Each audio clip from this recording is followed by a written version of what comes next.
하나님의 말씀 베드로전서 5장 1절부터 보시겠습니다. 베드로전서 5장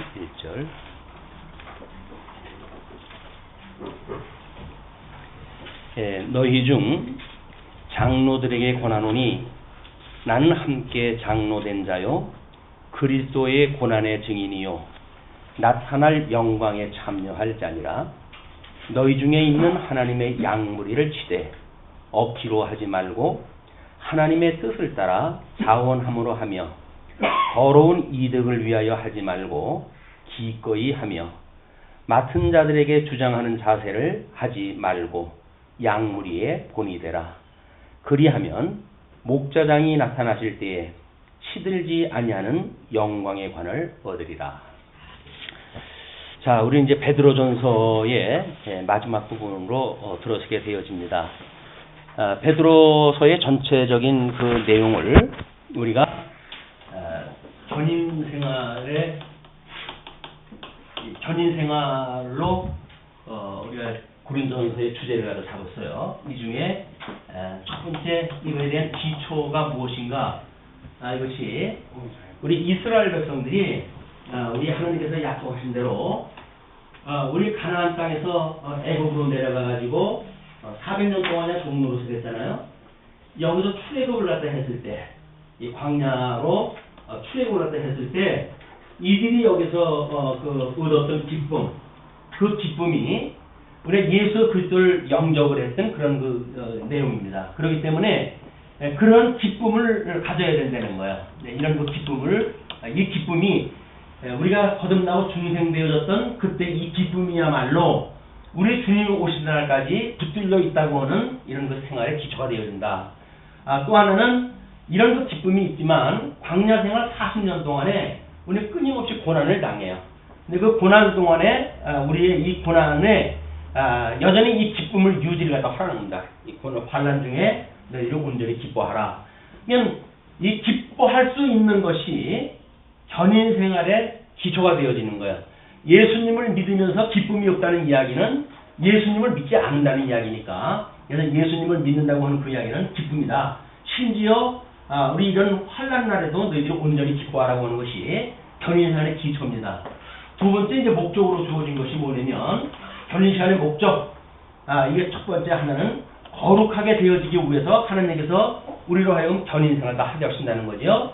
왜? 약속하셨던 가나안 땅에 들어갔을 때에도 하나님께서 7족속을 한꺼번에 다 쫓아내는 것이 아니라 부분적으로 남겨두셔가지고 이 이스라엘 백성들의 가시 노릇을 하게 하시잖아요. 그것이야말로 거룩하게 하시기 위한 하나님의 섭리입니다.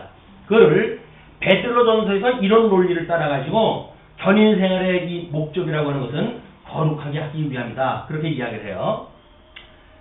개인적으로 거룩한 우리 내적 신앙생활이 거룩해진다고 한다면 이건 마땅히 증인으로서의 삶을 살아가야 되기 때문에 제사장이 되게 하심이라고 이렇게 이야기를 했어요. 전인생활의 목적은 제사장이 되게 하시기 위함이다. 그리고 이제 오늘 우리들은 이거에 대한 결과에 대한 마지막 부분입니다. 결과에 대해서 우리는 첫 번째 사회생활 또는 국가생활 또는 세 번째 개인생활 이걸 통해 가지고 네 번째에 이르러가지고 우리는 교회 생활이라고 하는 걸로 해서 전인 생활이라고 하는 것이 실질적으로 드러나는 열매로 드러난다고 했을 때에 이런 각 분야에서 어떻게 나타나는가를 우리가 확인해가고 있는 거예요. 그러니까 우리는 복음을 듣고 교회 생활을 해서 하나님의 말씀을 배우고 신앙생활을 한다는 이야기는 어떤 윤리를 이루기 위해 살아가는 것이 아닙니다. 기독교 윤리라고 하는 것은 어떤 전제되어진 명제를 우리가 추구해가는 것이 아니라 하나님께서 언약하신 대로 이루어가신 이런 과정을 통해 가지고 우리들로 하여금 열매로 맺게 하신다는 거예요. 그래서 우리는 우리의 삶을 가만히 들여다봤을 때 주님께서 나와 함께 하시는구나. 주님께서 나를 붙들고 계시는구나. 우리 주님 다시 오는 날까지 우리는 온전히 주님 안에서 우리가 살게 되어지는 거야. 라고 하는 것이 전인 생활을 갖다 해가는 이런 그 이유입니다. 성도가 처음 예수를 믿고 우리는 구원의 감격을 가지고 그러지요. 그러나 40년 광야 생활을 돌아다 보게 되면 수없는 불만과 불평 속에 이스라엘 백성들이 살게 되어져요. 거기서 수없이 하나님을 대적하다가 쓰러진 자들이 한둘이 아니죠. 그리고 뭐 애굽에서 40대 이상 낳았던 사람들은 광야에서 다 죽게 되어집니다. 가나안 땅에 약속을 받고 들어가지 못해요. 그만큼 예수를 그리스도로 믿는다고 이야기를 하면서 우리는 이 기초가 되었을 때 이게 칭의로부터 시작이 되어지잖아요. 이 칭의라고 하는 어떤 그 신앙생활이 마치 예수님을 다 믿고 난 사람들처럼 나는 구원을 받았어 라고 하는 사람들은 나는 섰어 온전히 이루었어 라고 하는 자들이에요. 그런 자들은 결코 구원에 이르는 자들이 아닙니다. 그냥 우리 이렇게 예수님 초림으로 인했던 칭의의 교리 나는 구원을 받았어 라고 하는 이 믿음을 가지고 온 세상을 그냥 이걸로만 살아가요. 그래가지고 거룩도 제사장의 역할도 우리의 삶으로 나타나는 열매도 돌아볼 생각이 없어요. 왜? 나는 구원받은 사람인데 뭐. 그래서 종교개혁을 일으켰던 3대 그 큰 주제 중에 하나가 이신칭이라고 이렇게 이야기를 했잖아요. 맞아요. 믿음으로 말미암아 구원을 받는 게 맞습니다. 근데 그 믿음이 죄악 세상에서 불러내신 것만에 대한 칭의, 이건 협의적인 구원이 아니라는 거예요. 광의적인 구원이라고 하는 걸 봤을 때 이렇게 칭의롭고 여겨주시고 우리를 심지어 양자를 삼아주시죠. 그런 양자 되어진 사람들이 성화되어지지 않는다고 한다면 우리는 하나님의 형상을 닮아가는 성도들이 아닌 거예요. 이 성화라고 하는 과정을 통해서 우리는 수많은 고난에 참여할 수밖에 없습니다. 이 고난 중에 우리가 어떻게 기뻐하면서 이런 하나님의 섭리를 이해하는가, 나와 함께 하시는 그런 하나님의 복음을 우리가 어떻게 이해하는가 라고 하는 것이 예수님을 믿는 진수인 거예요. 그냥 예수를 믿는다는 이야기는 오히려 이건 초림 예수, 처음에 예수님을 영접했어요 라고 하는 그런 걸로 기쁨이 되어지는 게 아니에요. 그건 기초일 뿐이에요. 그 이후에 수많은 고난을 통해 가지고 우리는 거룩하게 되어져 가고 제사장이 되어지고 그래서 우리 하나님의 형상을 닮아가는 데까지 이루게 되어진다. 이 성화의 과정을 겪어야 우리가 영화에 이르게 되어지거든요. 그렇기 때문에 우리 주님이 다시 오는 날, 우리 주님이 다시 오가지고 심판을 갖다 하실 때 그때는 이 고난을 지키고 이긴 자들에게 이 견인으로 우리를 갖다 붙들고 계시다고는 확인을 시켜주실 거예요. 그것이 재림하시는 날, 예수님 초림으로 우리가 이신칭의의 믿음을 믿었다고 한다면 재림을 통해 가지고 우리 주님의 견인의 열매로 나머져 있다고 하는 것이 확인되어지는 거예요. 이걸 배우지 않는다고 한다면 예수님을 얼치기로 믿어가면서 나는 구원받았다고 이야기를 하면서 세상 세속대로 그대로 다 살아가고 세상 문화에 휩쓸려가서 살아가면서 나는 성도야 라고 말하는 건 말이 안 되죠. 왜? 성도라고 하는 건 거룩한 물이거든요. 거룩이라고 하는 건 세속과 구분이 돼야 되는 거거든요. 이것이 세속과 구분되어진 삶이란 말이에요.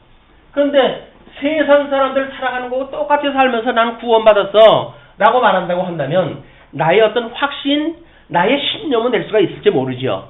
그러나 하나님께서 보셨을 적에는 이건 빈 껍데기인 거예요.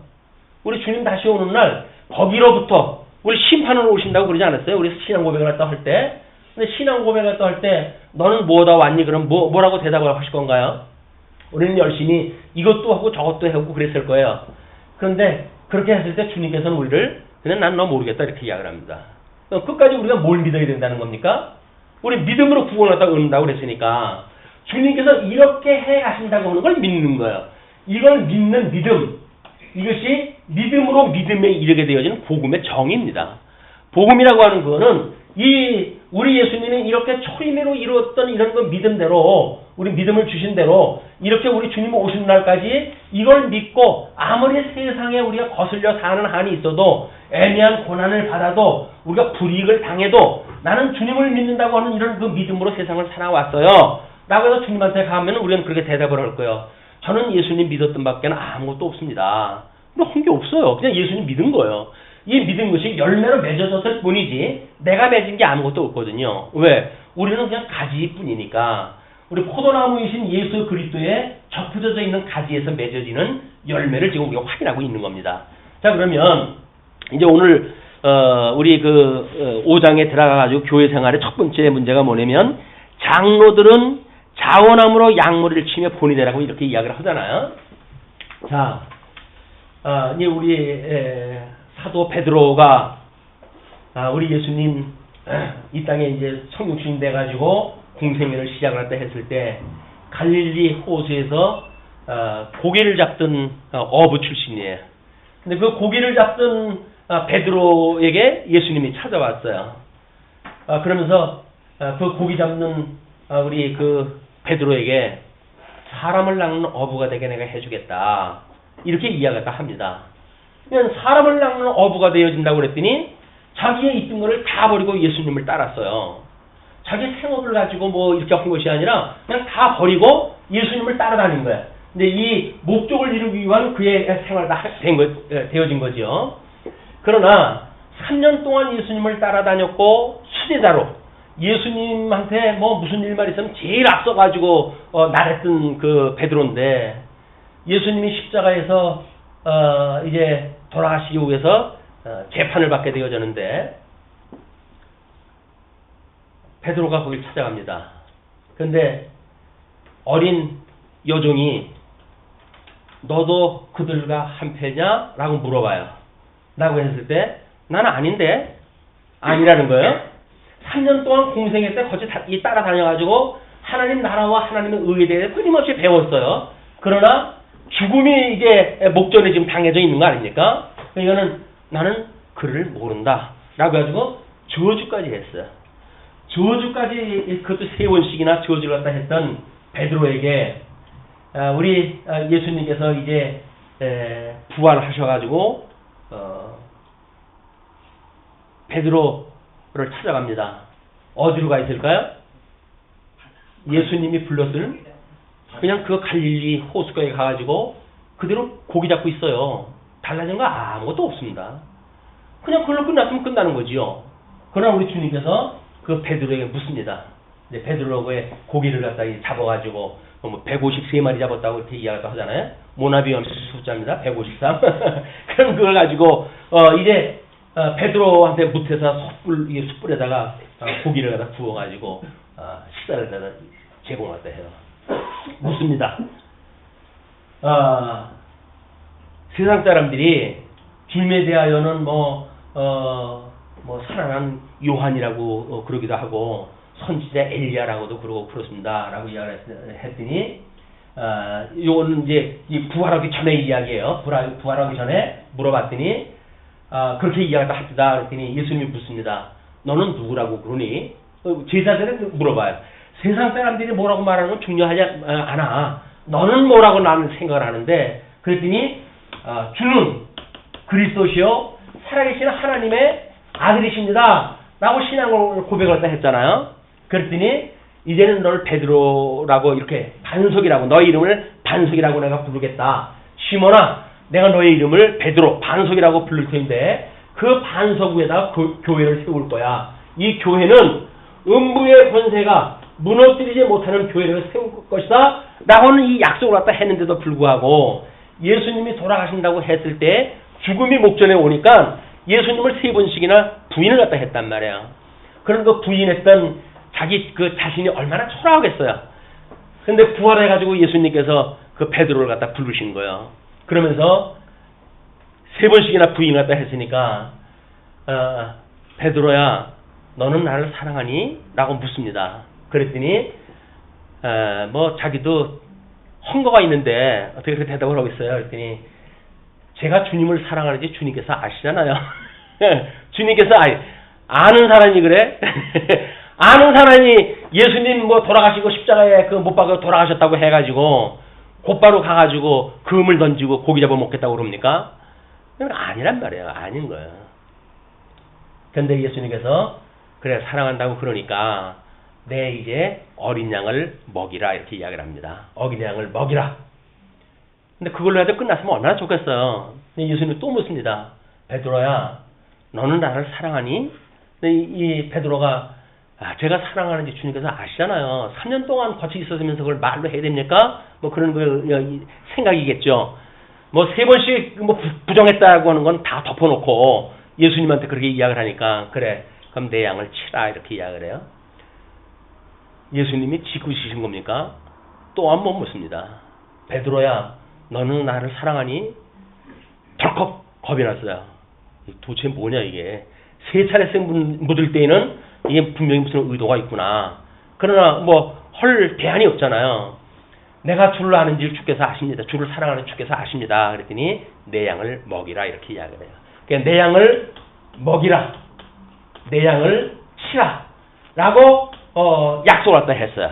이 약속을 하시고 부활 승천하시기 전에 제자들한테 3가지 약속을 합니다. 그 3가지 약속이 성령이 임하시면 너희가 권능을 얻고 땅끝까지 증인이 될 것이야. 그리고 이 땅끝까지 복음이 증거되어질 때 내가 다시 오겠다. 라고는 3가지 약속을 갖다 주님께서 하시고 하늘로 올라가셨어요. 이제 그 예수님은 더 이상 해 아래서는 볼 수 없는 분이에요. 그리고 올라가 버렸으니까. 그런데 우리 주님께서 약속하신 대로 오순절 때 성령이 오셨잖아요. 자, 그 성령이 왔을 때 베드로가 이 성령의 체험을 하게 되어집니다. 성령의 체험을 갖다 한 뒤에 권능을 받게 되어져요. 그리고 그는 죽음을 내대고 증인의 역할을 감당하기 시작을 합니다. 누구의 역사입니까? 베드로가 혈기방장하고 뭐 사나이답고 뱃사람 출신답게 뭐 걸걸한 어떤 성격 때문에 이게 가능했을까요? 아닌 거예요. 그는 부정까지 했던 사람이에요. 더 이상 할 얘기가 없어요. 입이 10개라도 할 말이 없어요. 베드로가. 이건 제가 한 겁니다. 자랑할 것이 없어요. 그러나 주님께서 이렇게 약속을 갖다 하시고 권능이 임하게 되어지니까 이제 그 관원들에 끌려갔을 적에도 나의 생명을 죽일 수 있는 너의 말을 듣는 것이 옳은지 아니면 우리의 내 영혼까지 죽일 수 있는 하나님의 말씀을 듣는 것이 옳은지 너희들은 판단하라 라고 감히 관원들한테 내질러요. 복음으로 해가지고 담대한 그런 그 믿음으로 해가지고 이제 한 걸 갖다 합니다. 그러니까 뭐 이거 지식이 없는 사람 같은데 뱃사람 출신이니까 별로 뭐 지식이 없었던 것 같은데 뭐 말도 못하는 거예요. 지혜가. 뭐 어떤 사람은 그래서 베드로서가 무식한 베드로가 썼기 때문에 논리적이지 않다고 그러는데 천만의 말씀이에요. 성령이 감동을 줘가지고 권능을 줘가지고 지금 이걸 위로의 글을 쓰게 했는데 뭐 그 사람이 뱃사람 출신이라고 해가지고 지혜가 없습니까? 그래서 베드로 전후서가 뭔가 비논리적이라고요? 성령을 우습게 여기는 일이에요. 베드로는 그냥 도구일 뿐이에요. 그건 도구를 하나님께 붙들어 쓰신다. 여러분들도 마찬가지죠. 저도 마찬가지인 거예요. 우리 성령께서 권능을 주셔가지고 강양 은사를 주셔가지고 주님의 몸된 교회의 증인의 삶을 살아가도록 부르셨단 말이에요. 이걸 믿고 살아가는 사람들이 어느 때까지 재림 때까지 우리가 이걸 견디는 거를 견인이라 이렇게 이야기를 하는 거예요. 주님께서 나와 함께 하시는 게 분명해. 아무리 세상이 나를 공격해온다 할지라도 이 음부의 권세가 나를 공격한다 할지라도 이 교회는 무너지지 않아. 이 교회의 이론이 하나는 그래서 나는 지어져가는 성전으로서 하나님의 주님의 몸된 교회로서 나는 이제 이 주님의 몸된 교회의 성도인 것이야 라고는 믿음을 가지고 살아가는 사람들이야말로 음부의 권세를 무서워하지 않는 견인의 교리를 붙들고 살아가는 믿음으로 살아가는 성도들의 생활이라는 거예요. 이거의 결과로 해가지고 이제 교회 생활에 대한 걸 이야기를 하니까 이런 경험을 가지고 있는 사람들이 지금 이 우리 주보에 그 그림이 나와져 있지만 배경이 어디라고 그랬어요? 이 배경으로 보시게 되면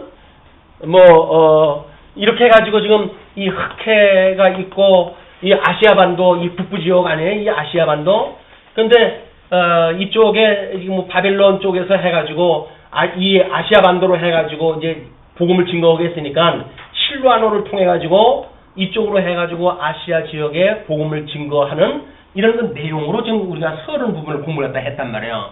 그러면 이 아시아 반도는 사도 바울이 복음을 1차 복음을 증거하고 그 다음에 2차 복음을 증거하고 3차 복음을 증거하고 그리고 4차에 이제 로마까지 끌려가는 걸로 해가지고 사도행전은 끝이 나잖아요. 그 사도행전이 끝났을 때 이때 이 아시아 교회는 예루살렘으로 성령이 왔을 적에는 성령의 충만함을 입어가지고 많은 사람들이 재산을 갖다 공유하고 이래저래 살고 있었잖아요.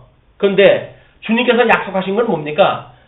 너희들이 내가 성령이 임하게 되어지게 되면 권능을 얻고 예루살렘과 온 유대와 사마리아와 예루살렘과 온 유대와 사마리아와 땅끝까지 이르러 나의 증인이 될 것이야 라고 했던 예수 그리스도의 약속이 성취가 되어야 되지 않겠어요? 근데 여기서 예루살렘에서만 오글짝 하면서 우리 여기서 공생을 갖다 하자 라고 이야기를 한다면 어떻게 증인이 되어집니까?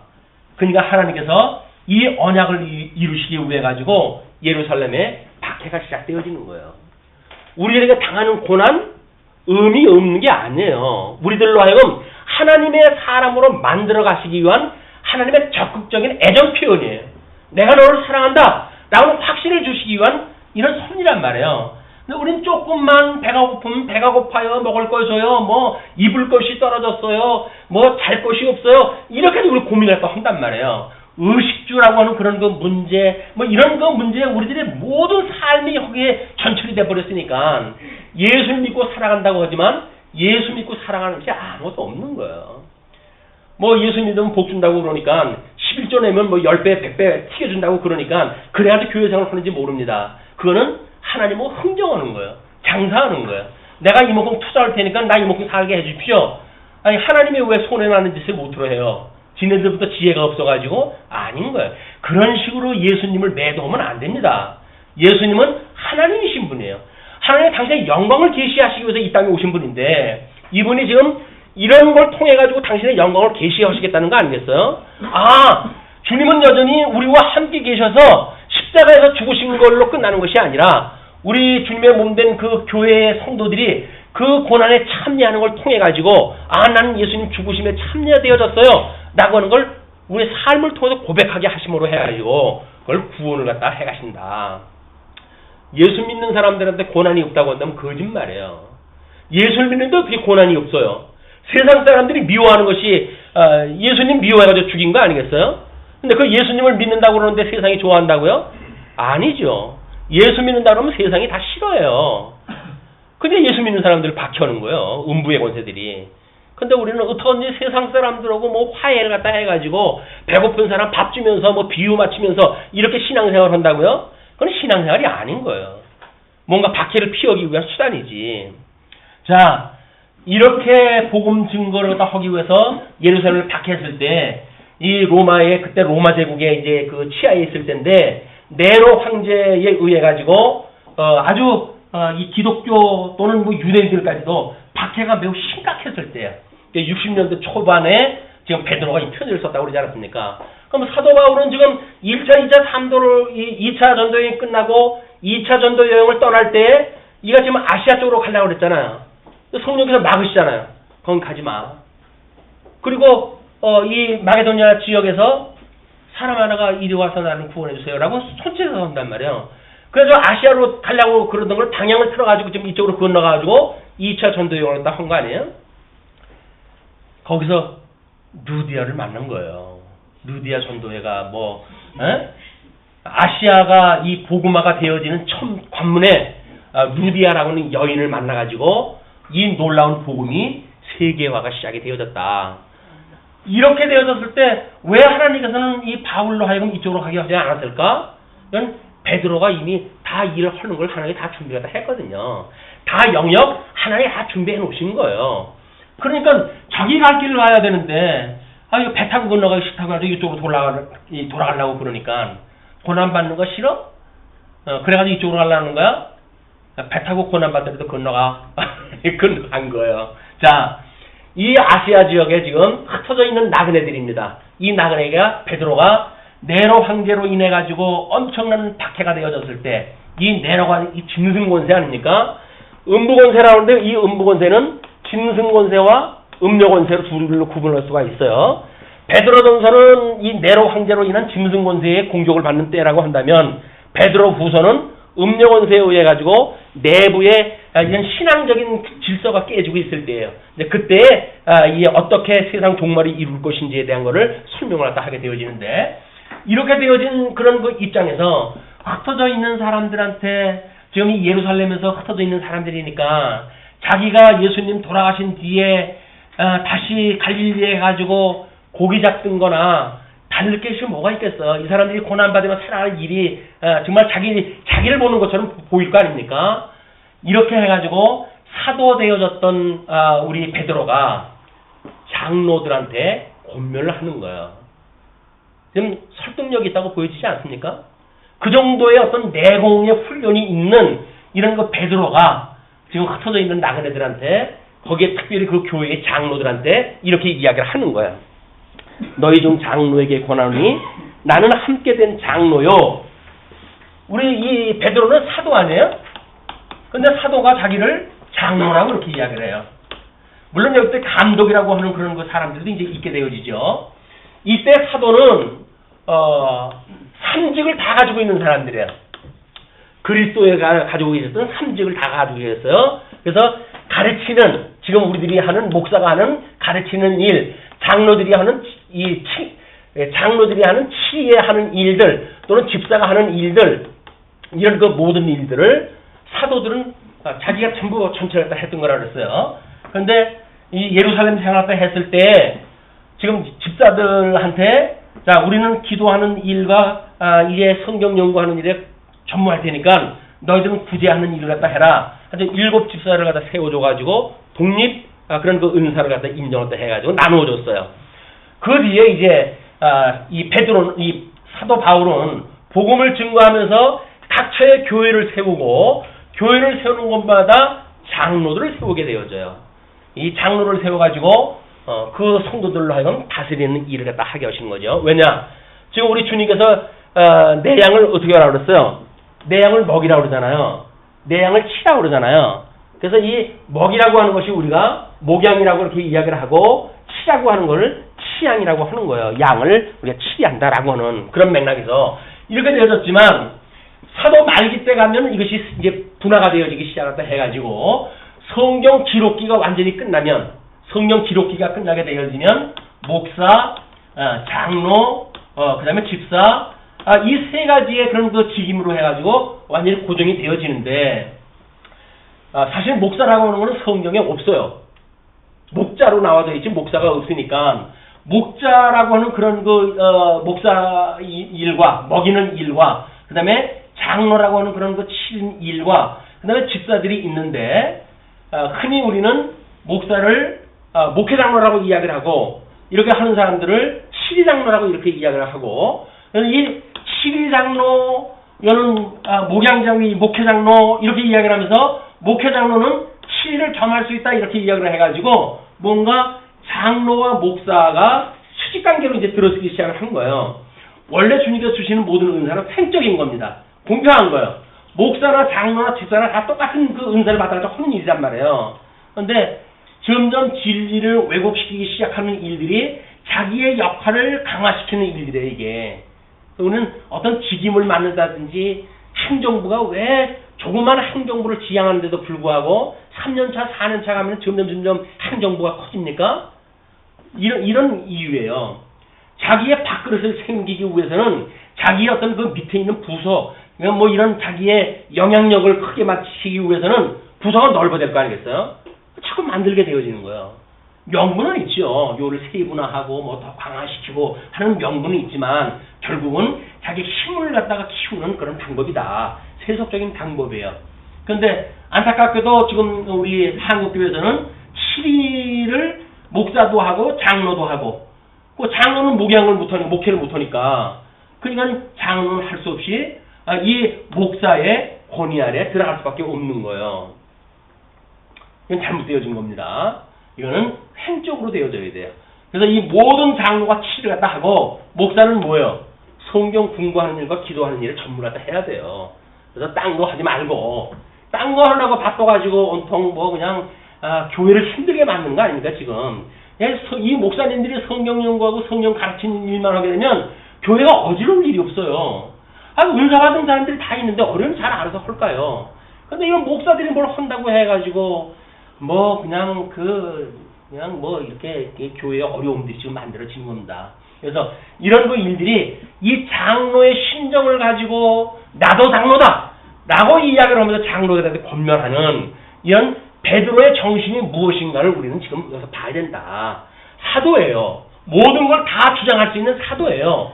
그럼에도 불구하고 장로들한테 뭐라고 그럽니까? 나도 장로야. 근데 장로인 내가 너희들한테 권할게. 라고 하는 그 이야기는 설득력이 있는 이야기다. 그 얘기예요. 이렇게 정치적인 그런 그 이야기가 아니라 지극히 아주 예수 그리스도 복음을 위한 상식적인 그런 그 이야기를 좀 하고 있는 거다. 자, 그러면서 나도 함께 장로된 자요 그리스도의 고난의 증인이요. 너희들만 지금 이 아시아 쪽에서 고난받는 것이 아니라 나도 지금 고난받고 있는 사람이야. 이 고난받는 일이야말로 우리가 전인되어져 가는 신앙생활에 있어서 가장 중요한 덕목 아니겠니? 그러니까 내가 고난받는 장로로서 고난받는 장로인 너희들한테 이야기를 할게. 그 이야기죠. 그러면서 너희 중에 있는 하나님의 양무리를 치되 이 양무리를 먹이고 치고하는 일은 일을 갖다 하되 억지로 하지 말고 하기 싫은 거 억지로 하지 말고 뿐만 아니라 하나님의 뜻을 따라 자원함으로 하며 스스로 자발성이 있어야 되는 거예요. 이게 억지로 뛰밀려가지고 이렇게 하는 것이 아니라 자발성을 가지고 자원함으로 하며 더러운 이득을 위하여 하지 말고 예, 지금 교회에서 나는 여러 가지 재정 문제의 그 문제가 뭐예요? 더러운 이익 때문에 하는 거예요. 더러운 이익 때문에. 목사가 왜 그 재정적인 문제에 개입을 갖다 해가지고 뭐 사례가 많네, 적네, 무슨 떠나게 되면 무슨 뭐 전별금을 달라 말라 이런 이야기가 하고 있으니까 사도 베드로가 고난을 받으면서 복음을 증거했던 복음의 정신은 온데간데가 없고 뭐만 남아요? 그냥 장사꾼들만 남는 거예요. 그래서 흥정하고 있는 교인들 상대로 해가지고 상대하는 장사꾼들만 남는다. 이게 세속주의에 쩔어 있는 거예요. 이게 만모니즘화에 쩔어져 있고 세속주의에 쩔어 있고 이런 교회를 지금 한국 교회 만상으로 드러나고 있는 거 아닙니까? 성도님들이 깨어 있지 않으면 안 되는 거예요. 이 말씀을 통해 성도님들이 깨어나야 올바른 집사 일을 갖다 하고 올바른 장로 일을 갖다 해서 이 잘못되어져 있는 어떤 일을 갖다 하게 됐을 때 견제를 갖다 해줘야 될 거 아닙니까? 그렇게 하는 거 아닙니다. 목사님, 성경에 이렇게 말하지 않았나요? 라고 해야지 목사를 갖다 이 견제를 갖다 해줄 수가 있어야 되는데 완전히 하수가 돼버렸으니까 완전히 줄서기만 들어가는 거예요. 목사 줄 서가지고 누가 영향력을 잘 미치고 살아갈 것인가 라고 하는데 우리가 미치고 만다.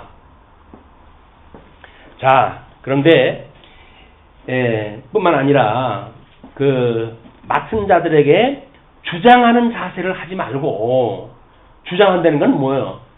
자기가 뭔가 이렇게 해라 저렇게 하라 그런다는 얘기라니까요.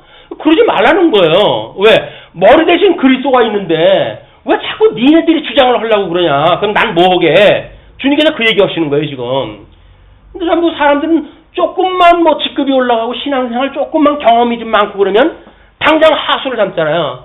내가 뭐 위에서 이렇게 지도를 갖다 해줄게 라고 해가지고 자기의 줄 세워가지고 연보는 많이 하는 거 아니야? 조금만 해 라고 뭐 가르쳐 준다든지 이런 어줍잖은 일을 갖다 해가면서 교회를 어그러뜨리고 있단 말이에요. 그 사람들이 견인의 교리의 열매입니까? 아닌 거예요. 만약에 이 원리를 갖다 한다고 하면 주님 앞에서 우리는 애통하면서 가슴을 쳐야 될 일입니다. 이게. 그런데도 불구하고 뭐 요령 좋은 사람이 그렇게 해가는 거니까 내가 세상에 살 적에도 그래가지고 내가 이렇게 성공한 사람 아니야? 근데 내가 교회에서 그 일을 왜 못해? 라고 하면서 이런 그 더러운 일을 갖다 위해서 한단 말이에요. 그렇게 하지 마라. 어려운 이야기 아니에요. 아주 상식적인 이야기입니다. 그러면서 양무리의 본이 되라. 그냥 본만 되라 그 이야기예요. 본이. 네가 그런 열매를 맺으면 살게 되면 그런 증인의 역할을 살게 되어지게 되면 말로만 하는 증인이 아니라 삶을 통한 증인의 역할을 하게 되면 다른 사람들이 보고 저렇게 성령의 열매가 맺는구나 라고 할 거 아니겠어. 너는 왜 행동은 그러지 않아서 말로만 얌실얌실 이야기를 하면 모르냐. 그냥 본이 되라 그 이야기예요.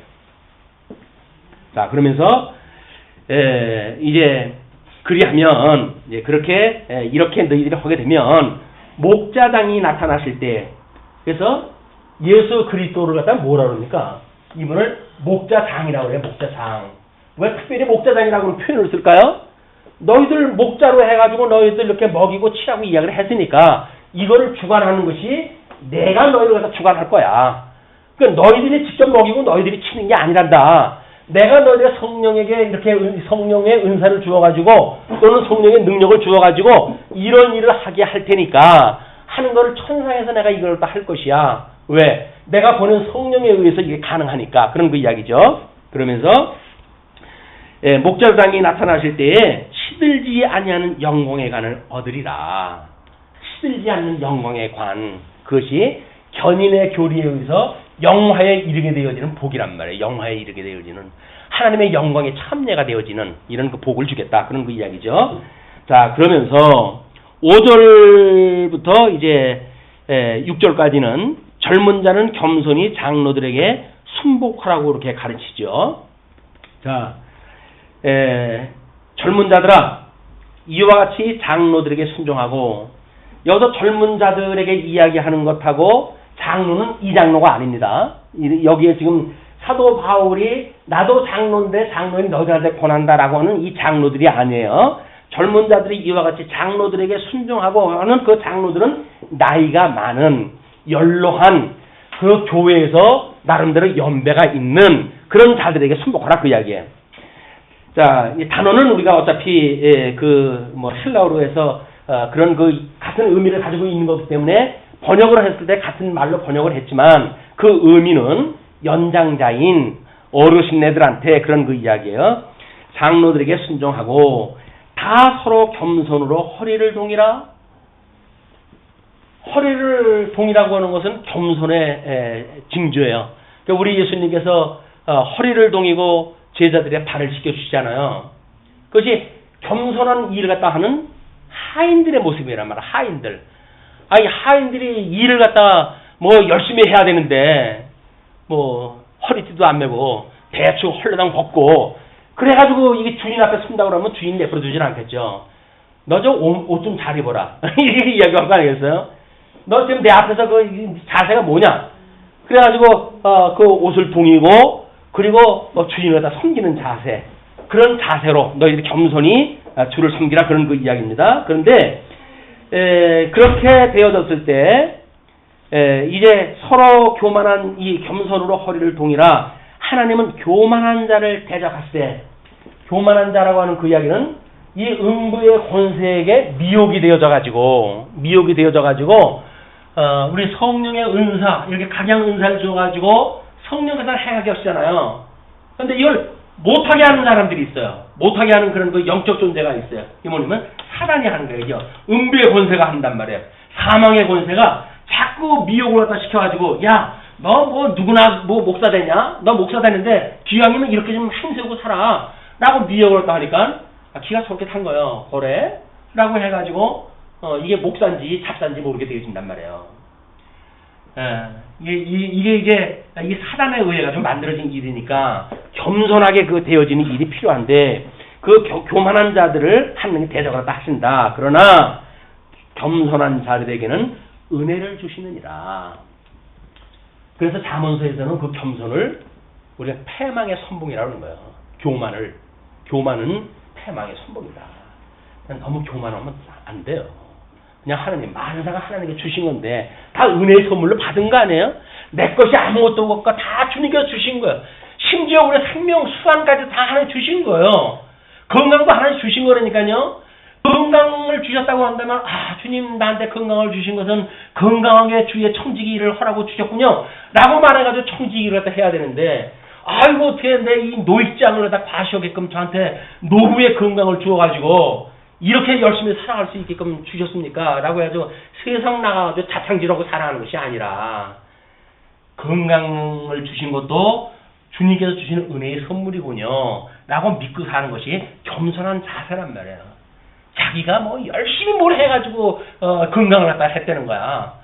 그러니까 너 한번 쳐볼까? 그러면 큰일 나요. 그러니까 그러시기 전에 주님께서 주신 겁니다. 라고 제대로 믿고 살아가는 일이 중요하다.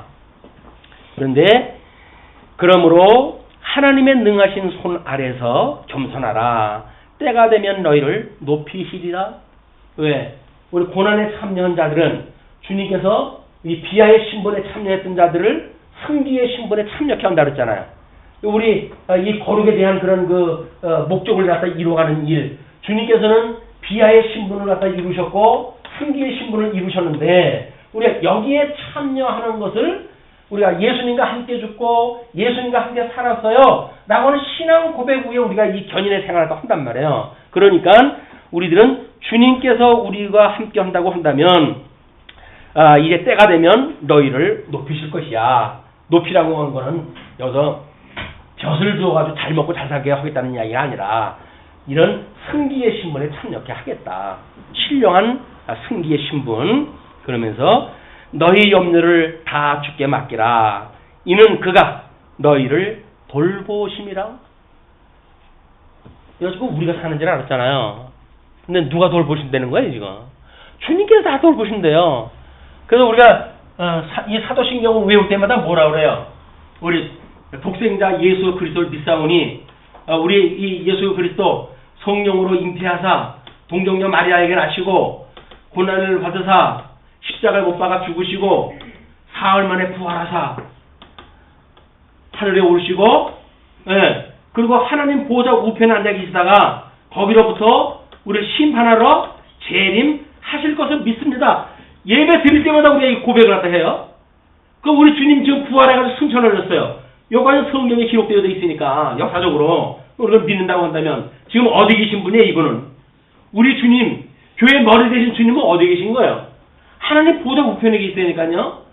이분께서 주님의 몸된 교회를 주님께서 이거를 전부 지금 치해가고 계시는 거예요. 이거 은사를 주고 믿음의 분량 주실 것 주시고 이렇게 하죠. 심지어 사단의 고통, 음부의 고난까지도 하나님께서 허락하신 보험주 내에서 다 주는 거예요. 그게 왜? 훈련받게 하시기 위해서, 거룩한 성도를 만드시기 위해서, 제사장을 만들기 위해서 이런 역할을 해가신다.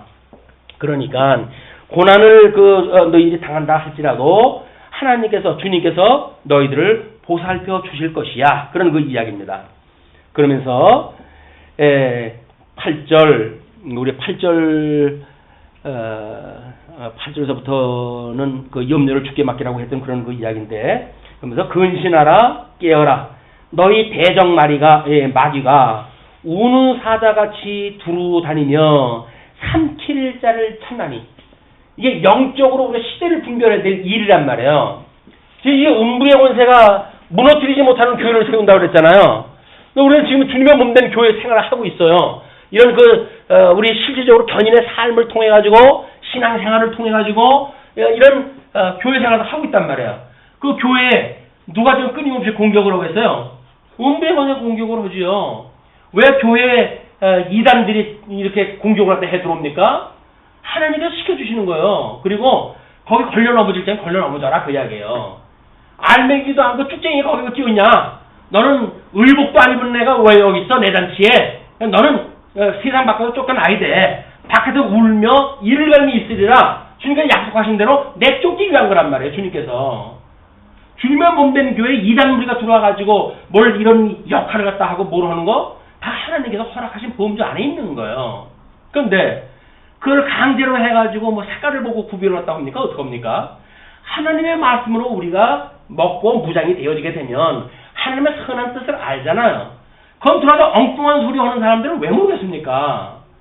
그런 사람들 하는 얘기 듣게 되어지게 되면 너는 원래 사단의 종이로구나. 그럼 네가 여기 있을 것이 못 돼. 너는 저 사단하고 치는 대로 가. 라고 해가지고 그를 내보내는 거예요. 그걸 강제로 두르지 못하고 문거로 잠근다고 해도 안 들어옵니까? 안 돼요. 들어와도 의복이 없이는 이 잔치에 참여할 수 없어. 너는 주님께서 말하신 대로 내어 쫓김을 받고 바깥에서 울며 이를 갈미 있을 것이야. 라고 하는 저주와 함께 내치는 거예요. 그게 말씀을 가지고 있어야 뭘 이 말씀의 검으로 가지고 공격을 갖다 하지. 말씀의 검을 갖다 딱 뽑았더니 칼자루밖에 없어. 그게 코미디야 코미디. 아니 성경을 통해서 성도들이 말씀으로 무장이 돼야 되는데 성령의 검으로 무장을 갖다 하라고 그랬더니 기껏 검을 딱 뽑았더니 손잡이밖에 없다고 한다면 코미디 아닙니까 이게. 성도들은 말씀을 가지고 살아가는 거예요. 일용할 양식을 주시옵고 우리가 끊임없이 주기도를 할 때마다 양식을 구하지 않습니까? 왜 양식을 구합니까? 양식이 없으면 못 살아요. 성도는. 우리 예수 그리스도의 그런 우리가 뭐 성찬식을 통해서만 떡을 먹고 우리가 음료를 먹고 그러는 게 아니잖아요. 그 예수 그리스도의 십자가의 사건, 그 사건은 우리 저 주보다 특별히 제가 그걸 족을 달아놨어요. 우리 박스 안에 뭐라고 써져 있죠? 전통 신학에서는 예수 그리스도만이 하나님의 말씀으로 확인된다 이렇게 이야기를 해요. 신정통 신앙이라고 하는 이제 신학의 분류 뭐 종파를 이야기하긴 그렇지만 신학으로 보게 되면 근데 그 사람들이 이야기하는 건 전통적인 견해에 반대한다고 그러지 않았어요? 전통적인 견해는 뭐예요? 성경이 하나님의 말씀이란 말이에요. 우리는 이 모든 신구약 성경 모두가 이게 하나님의 말씀인 거예요. 그런데 신정통 신앙은 뭐라 그래요? 여기서 말하는 것이 그리스도만이 하나님의 이런 말씀으로 확인되어진다. 그러니까 이 말씀이라는 큰 범위 안에 실질적으로 예수 그리스도는 자그마한 부분밖에 없어. 그 이야기예요. 그 예수를 만나려고 한다면 너희들이 참 역사에 참여하다 해야 돼. 참 시간에 참여하다 해야 돼. 그런 거 이야기예요. 근데 우리는 구약성경 전부 오실 분에 대한 예표라고 그러지 않았어요? 우리 역사서의 전체 내용이 뭡니까? 우리 사무엘서를 통해 가지고 우리 송유신이 아니라 창건, 선민국가의 창건, 열왕기의 모든 내용이 뭐라 그랬어요? 분국에 대한 역사라고 그랬어요. 역대기의 모든 내용이 뭐예요? 이게 유수에 대한 설명이라고 그랬어요. 그리고 에스라, 느헤미야, 에스더의 모든 내용이 뭐라 그랬어요? 회복이라고 그러지 않았어요. 그냥 우리 구약 보는 모든 구약 성경은 오실 예수 그리스도에 대한 예표적인 사건이란 말이에요. 이게 신구약 성경이 예수 그리스도에 대한 이야기예요. 구약은 예수 그리스도를 보내주시겠다고는 언약의 말씀이고 신약 성경은 예수 그리스도가 구약 성경으로 오셨다고 하는 하나님의 말씀인 거예요. 우리 신구약 성경이 전부 예수 그리스도에 대한 이야기죠. 그것이 양대언하고 그래서 복에 대한 이야기고 나라에 대한 이야기란 말이에요. 그럼 성경 어디서 예수님을 빼놓고 설명할 때가 뭐가 있어요? 근데 예수 그리스도만 이 성경에서 이렇게 제시를 갖다 해준다든지 이런 우스꽝스러운 소리로 주님의 몸된 교회를 허는 거예요. 그게 우리는 신구약 성경 66권이 전부 하나님의 말씀인 겁니다. 여기서도 예루살렘과 온 유대와 사마리아 땅끝까지 이르러 복음의 증인이 된다 그랬잖아요. 그 복음의 증거되어지는 중심이 어디 있어요? 예루살렘 성전에 있죠. 성전 안에 지성소에 있죠. 지성소 안에 법궤에 있죠. 법궤 이 십계명 안에 그게 하나님의 선하신 뜻이 무엇인가 담겨져 있는 거 아니겠어요? 정죄 기능과 사자 기능이라고는 율법에 의해 가지고 이 복음이 무엇인가에 한 진서가 거기 담겨져 있단 말이에요.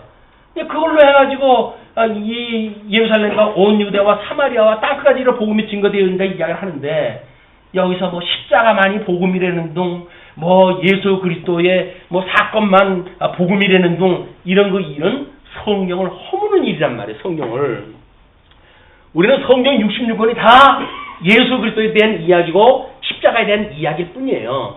예수 그리스도의 아주 이 십자가상에서 죽었다가 부활하셨던 사건이니까 핵심이겠죠. 이걸 확대하면 예수 그리스도 이야기 아닙니까? 확대하게 되면 성령 하나님의 이야기, 성부 하나님의 이야기 다 포함되어진 거 아니겠어요? 신구약 성경이 다 이게 하나님의 말씀이다. 그래서 어떤 거는 하나님의 말씀이 아니라고 하는 만약에 누구한가 그렇게 이야기를 한다고 하면 사탄아 일로 와라 이렇게 해가지고 우리가 대적을 해야 되는 거예요. 그래요? 하나님 말씀 따로 있고 마귀오는 말씀 따로 있는 거요? 라고 하는 것은 제대로 되어져 있는 성경관이 아니라. 자, 그러면서 이런 사자같이 지금 두루 다니면서 삼킬자가 찾고 있으니까 너희는 믿음을 굳건하게 하여 그를 대적하라. 이는 세상에 있는 너희 형제들도 동일한 고난을 당하는 줄을 알미니라. 너희뿐만이 아니야. 모든 사람들이 다 그러고 있는 거야. 그 얘기죠. 그러면서 10절로부터 11절 고난받은 성도를 견인케 하시는 권력에 대해서 이야기했다 합니다. 자, 모든 은혜의 하나님 곧 그리스도 안에서 너희를 부르사 자기의 영원한 영광에 들어가게 하신 이가 잠깐 고난을 당한 너희를 친히 온전하게 하시며 굳건하게 하시며 강하게 하시며 털을 견고하게 하시리라. 주님께서 약속을 했어요. 예수님께서는 산상수훈을 갖다 했을 때 제일 마지막 부분에 뭐라 그럽니까? 이 반석 위에다 집을 짓는 사람은 아무리 풍파가 몰아친다고 하더라도 너희들을 해할 수가 없을 것이야. 그러나 모래 위에 집을 짓는 사람들은 조금만 바람이 불어도 다 흩날리고 말 거야. 이런 이야기를 했단 말이에요. 그러니까 그 복음, 예수님이 이야기했던 복음의 기초에 우리가 집을 지고 있다고 한다면, 주님의 몸된 교회를 세우고 있다고 한다면 어떠한 사단의 무리도 주님의 몸된 교회를 할 수가 없는 거예요. 자, 11절 권능이 세세에 무궁하도록 그에게 있을지어다. 아멘. 그래서 우리가 주기도 할 때마다 그러는 겁니다. 나라와 권세와 영광이 영원히 아버지의 것입니다. 영원히 아버지의 것입니다. 이 세상에 있는 모든 권세, 이 세상에 있는 모든 나라, 이런 것들이 영광이 누구의 것이라고요? 아버지의 것이에요. 그걸 보고 배우기 위해서 우리가 여기 온 거예요. 그걸 배웠으니까 하나님 경외하고 그것이 인생의 본분이라니까요. 우리 제일 된 목적이 뭐라 그랬어요? 하나님을 영화롭게 하고 오직 그로만 우리가 기뻐하는 거예요. 그냥 하나님하고 함께 있는 걸로만 기뻐하는 거예요. 세상의 부여를 가지고 기뻐하는 거 아닙니다. 세상의 조건 가지고 기뻐하는 거 아니에요. 그 천지를 이 만드신 하나님이 우리와 함께 하신단 말이에요. 그걸로 인해서 우리가 기뻐하는 거예요. 너희들의 생명책이 하나님 나라에 기록된 걸로 기뻐해. 세상에서 능력 행한다 어쩐다 해가지고 뭐 귀신이 쫓겨가더이다 뭐 죽은 자가 일어나더이다 이런 거 가지고 자랑하지 말어. 너희의 이름이 생명책에 기록된 걸로 기뻐하라. 이게 주님께서 했던 교훈이에요. 자, 끝으로 12절로 13절 14절 은혜의 국대서라고 하면서 이 교회의 축도를 갖다 하는 이런 일이 소개가 되어집니다. 내가 신실한 형제로 아는 실루아노로 말미암아 너희에게 간단히 써서 권하고 이것이 하나님의 참된 은혜임을 증언하노니 너희는 이 은혜에 굳게 서라. 실루아노라고 하는 사람은 주보에다 제가 소개를 하다 해드렸죠. 사도 바울과 2차 전도 여행 때에 함께 했던 사람이에요.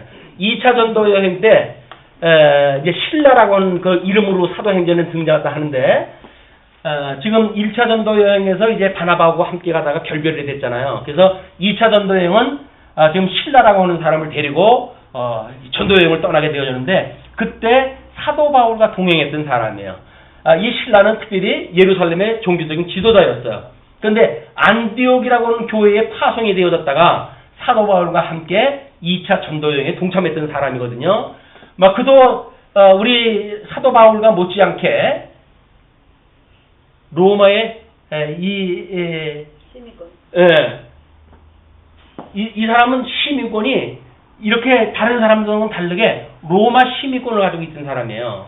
그러니까 이방인 전도에 적합한 사람을 하나님께서 이 바울하고 짝을 맞춰가지고 주신 거지요. 그래가지고 신라가 이제 2차 복음 전도 여행을 했고 3차도 이야기를 했고 옥에 갇힐 때도 함께 갇혔던 상사고락을 함께 했던 사람인데 지금 사도 바울이 옥에 갇힌 그 이후에 이제 이후에 이 베드로서를 쓸 때쯤 지금 베드로 이 바벨론 지역에서 이제 편지를 썼다고 이야기를 했는데 바벨론 지역에 실루아노가 함께 있었던 거예요.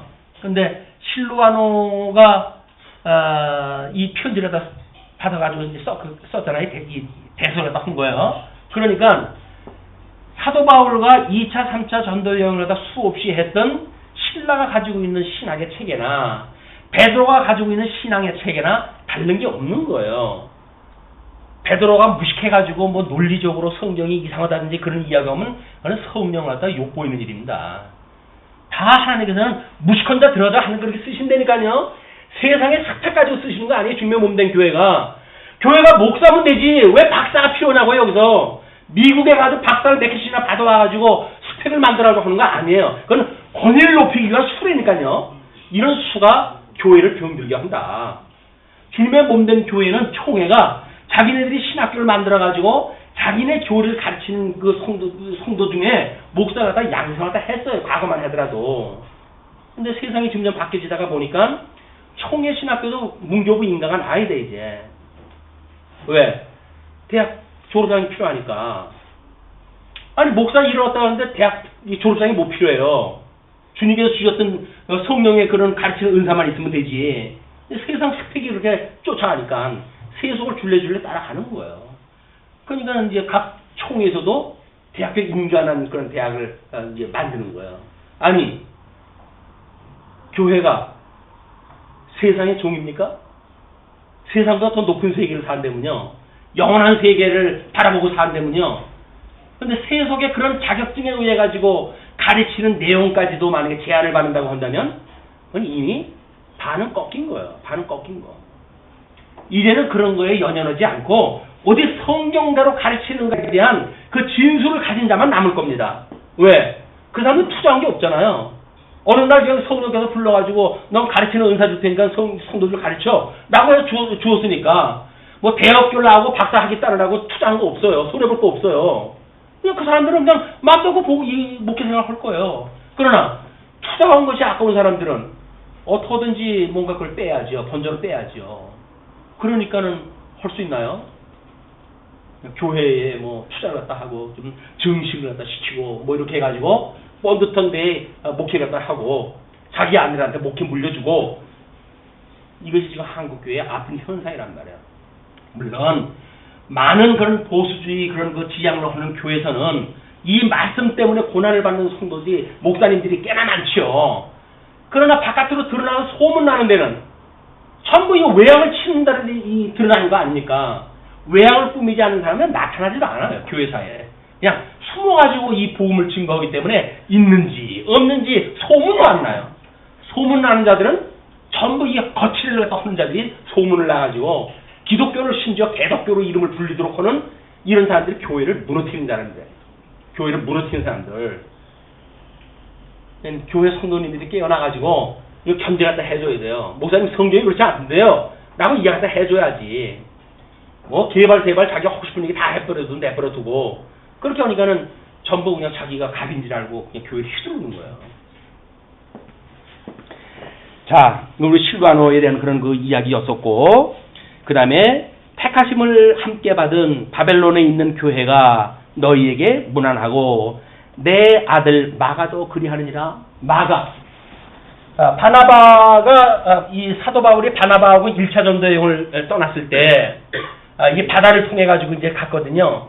그런데 이 바나바의 생질이 조카였던 이 마가가 거기에 가지고 난 몸이 아파서 못 가겠다. 그래서 도종하자라고 한 거예요. 그래서 사도 바울이 저런 나약한 인간 가지고 이제 같이 못 사겠다라고 해가지고 바나바하고 결렬을 한 거거든요. 뭐 성경에 의하면 힘이 났었대 당연 바나바하고. 야, 아파서 그런 걸 가지고 뭘 거냐? 아파도 그렇지 정신력이지 뭐 아프고 뭐가 아파. 그래가지고 바나바하고 싸워가지고 이제 우리 바울하고 신라는 육지 쪽으로 가고, 그 다음에 이 바나바하고 마가는 이쪽으로 이제 바닷가 쪽으로 가가지고 복음을 증거했던 그런 그 내용이 소개가 되어집니다. 그냥 그 아들 마가 함께 있는 거야. 우연에 있을까요?